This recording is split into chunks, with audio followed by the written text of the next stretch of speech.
Currently, there is a multi-agency investigation that is underway in the Delhi blast case. As the probe in the Delhi blast case deepens now and it spreads to various areas, Prime Minister Narendra Modi will chair a cabinet committee on security meeting tomorrow in the evening at 5:30. He's made India's stance very clear. Those involved in this conspiracy will not be spared. The Prime Minister is currently in Bhutan. He insisted that agencies will get to the bottom of this conspiracy and the conspirators, they will have to face full force of Indian justice. Union Home Minister Amit Shah, he's carried out a series of security review meetings in the national capital. The police in different parts of the country are actually now fanning out to detain sleeper cells. Was this a wider India-wide terror plot? Remember, doctors from Jammu and Kashmir, doctors from Uttar Pradesh and doctors from Haryana, they've so far been taken into custody. But was this a much bigger module? Were these just a group of 6 or 7 doctors either from Haryana, Jammu Kashmir or Uttar Pradesh who were working, or did this Maulana Irfan Ahmed, Maulvi Irfan Ahmed, who was a paramedic at the Government Medical College in Srinagar, but also a Maulvi of the Naugam Masjid? How many more did he radicalize? And what other part of the country are they in? How many people now have access to ammonium nitrate or other explosives, God forbid, or even assault rifles and pistols and ammunition?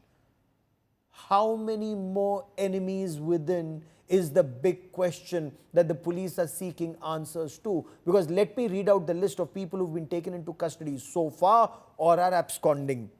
So you have Maulvi Irfan Ahmed, a cleric from Shopian. He's the one who stands accused of radicalizing the youth. He's been taken into custody. Dr. Adil, arrested from Saharanpur. Originally, Dr. Adil is a resident of Vanapura in Kulgam. Dr. Muzammil, arrested from Faridabad, an employee of Al Falah Hospital, resident of Pulwama. Dr. Umar Muhammad, he was driving the I-20, employee again of Al Falah Hospital, resident of Pulwama, suspected suicide bomber. Dr. Shaheen Shaida, and she's from Uttar Pradesh. She's from Lucknow. Apparently, this is the lady who was creating the women's wing of a terrorist organization. That is what investigators believe as of now. She too has been taken into custody. Dr. Parvez Ansari, and I'll tell you more about Dr. Parvez Ansari in just a moment because he's absconding. Dr. Sajjad Ahmed, he's also been detained for questioning. What we can tell you right now, a series of meetings where Union Home Secretary Govind Mohan, Director Intelligence Bureau Tapan Deka, Delhi Police Commissioner Satish Golcha, they attended a meeting. They've drawn out a strategy. The Union Home Minister is personally monitoring the investigations. NIA DG, NSG DG, Jammu and Kashmir DGP attended the meeting via video conferencing, is what we've been told right now. Listen in to Prime Minister Narendra Modi and listen in to reactions that are coming in. आज मैं यहाँ बहुत भारी मन से आया हूँ। कल शाम दिल्ली में हुई भयावह घटना ने सभी के मन को व्यथित कर दिया है। मैं पीड़ित परिवारों का दुख समझता हूँ। आज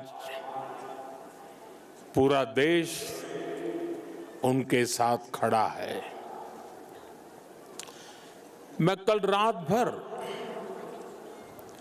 इस घटना की जांच में जुटी सभी एजेंसियों के साथ, सभी महत्वपूर्ण लोगों के साथ संपर्क में था, विचार विमर्श चलता था, जानकारियों के तार जोड़े जा रहे थे। हमारी एजेंसियां इस षड्यंत्र की तह तक जाएगी। इसके पीछे के षड्यंत्रकारियों को बख्शा नहीं जाएगा। All those responsible will be brought to justice.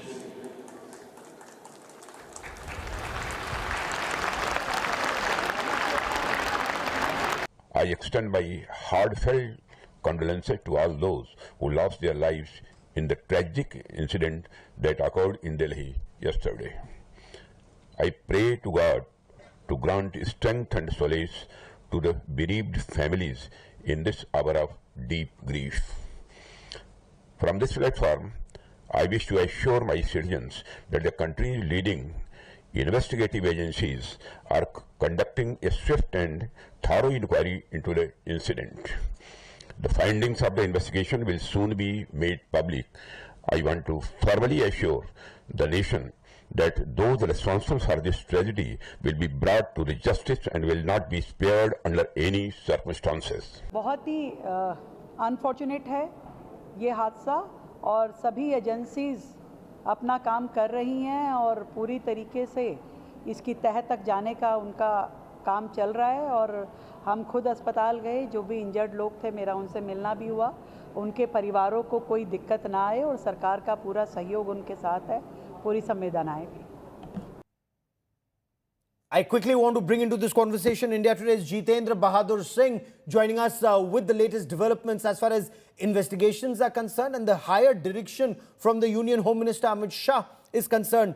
Jitendra, एक के बाद एक बैठकों का दौर जो चल रहा है, दोपहर बाद एक और रिव्यू मीटिंग गृह मंत्री करने वाले थे, क्या निकला उसमें?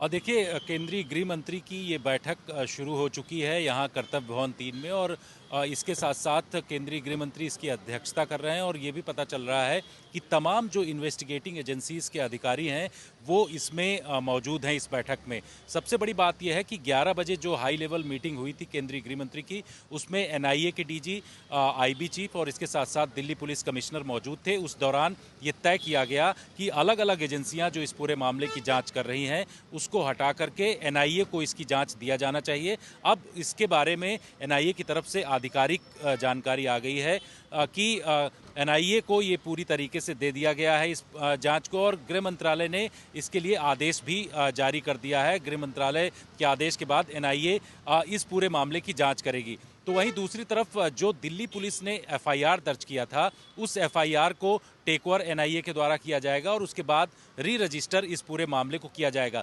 क्योंकि गौरव, हमने देखा कि इस पूरे मामले की जांच जिस लेवल में चल रही है, इसमें दिल्ली में हमने देखा, इसके साथ साथ जम्मू कश्मीर और साथ ही हरियाणा फरीदाबाद में एक तरीके का टेरर ट्रायंगल यहाँ पर दिखाई पड़ता है और इसी के साथ ही अब ये कहा जा रहा है कि एनआईए जब इसकी जांच करेगी तो और इसके खुलासे होंगे, क्योंकि इस पूरे मामले को लेकर के एक बड़ी लार्जर कॉन्स्पिरेसी दिखाई पड़ रही है। इसी वजह से केंद्रीय गृह मंत्रालय ने इस पूरे मामले की जांच एनआईए को सौंप दिया है। अब एनआईए इसकी जांच करेगा और इसका किस तरीके से आगे कदम बढ़ाना है उसको लेकर के एक उच्च स्तरीय बैठक केंद्रीय गृह मंत्री अमित शाह की अध्यक्षता में यहाँ पर किया जा रहा है गृह मंत्रालय में, जिसमें तमाम इन्वेस्टिगेटिंग एजेंसीज के अधिकारी हैं।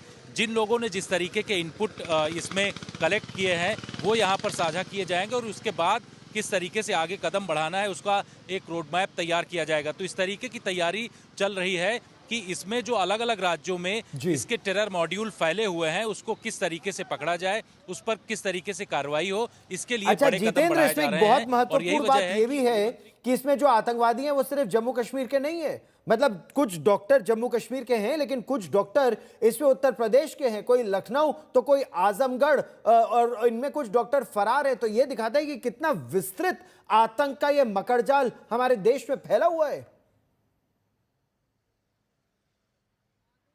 बिल्कुल गौरव, और इसी से ये पता चलता है कि जिस तरीके का ब्लास्ट यहाँ पर किया गया और उसमें जिस विस्फोटक का इस्तेमाल किया गया, जितने इंटेंसिटी का ब्लास्ट था उसमें 10 लोगों की जान चली गई और 25 लोग इसमें घायल हैं, जिसमें से कई लोग अभी भी गंभीर रूप से घायल हैं। ऐसी परिस्थिति में ये देखा जा रहा है, जांच एजेंसियों को ऐसा पूरी तरीके से लग रहा है कि इसके तार जो हैं अलग अलग राज्यों से जुड़े हुए हैं, जिसकी जानकारी जांच एजेंसियों के पास इस वक्त आ चुकी है। यही वजह है कि ताबड़तोड़ छापेमारी इस वक्त चल रही है। उत्तर प्रदेश में हमने देखा कि वहां पर चाहे सहारनपुर हो, इसके साथ साथ लखनऊ में वहां पर छापेमारी चल रही है। फरीदाबाद में भी आज भी छापेमारी की जा रही है और 3 डॉक्टर्स को जो डिटेन करके उनसे पूछताछ की जा रही है। तो ये एक बड़ा नेटवर्क है और इस नेटवर्क को पूरी तरीके से बस्ट करने के लिए बड़े स्तर पर कार्रवाई की जा रही है।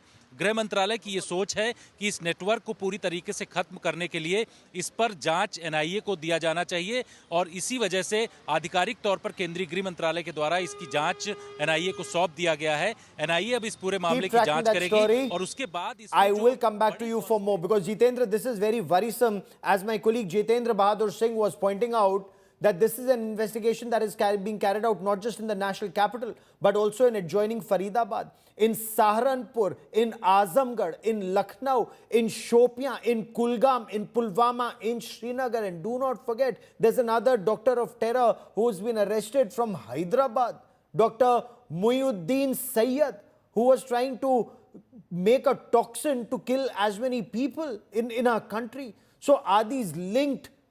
Or are these separate modules? And you trust a doctor. The doctor's taken an oath to protect your life, to save your life. And these are doctors who are plotting to kill you. It just goes on to show how badly some of these elements are radicalized.